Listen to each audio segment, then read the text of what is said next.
પોરબંદર મહાનગરપાલિકા દ્વારા કામગીરી હાથ ધરવામાં આવી રહી છે,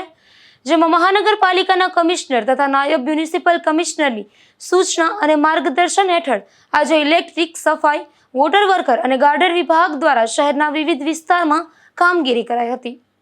પોરબંદર મહાનગરપાલિકા કમિશનર પ્રજાપતિ તથા નાયબ મ્યુનિસિપલ કમિશનર ચતુર્વેદીની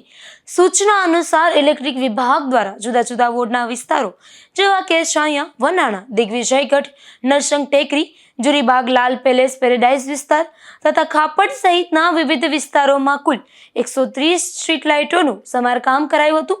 તથા પોરબંદર મહાનગરપાલિકા દ્વારા વોર્ડ વાઇઝ રેસિડેન્સી એરિયાની સફાઈ તથા કોમર્શિયલ વિસ્તારની સફાઈ કરાઈ હતી. તો વોટર વર્કર વિભાગ દ્વારા જુદા જુદા વોર્ડમાં સુપરવિઝન કરવામાં આવ્યું હતું, જેમાં ખાપડ, શીતલ પાર્ક, કડિયા પ્લોટ, હાઉસિંગ બોર્ડ કોલોની અને બંદર રોડ તેમજ જીનપ્રેસ પાસે વાલ રિપેરિંગ સહિતની વિવિધ કામગીરી કરવામાં આવી હતી. તેમજ ગાર્ડન વિભાગ દ્વારા Ranibagh, Kamla Nehru Bagh, I love Porbandar garden, Chowpatty lawn garden, Maharana Pratap statue garden અને પેરેડાઇઝ ફુવારા circle, Chhatrapati Shivaji statue garden સહિત વિવિધ બાગ બગીચાઓની સફાઈ કરવામાં આવી હતી. નિપુલ પોપટ સાથે અશોક થાનકી, ગુજરાત ન્યૂઝ, પોરબંદર.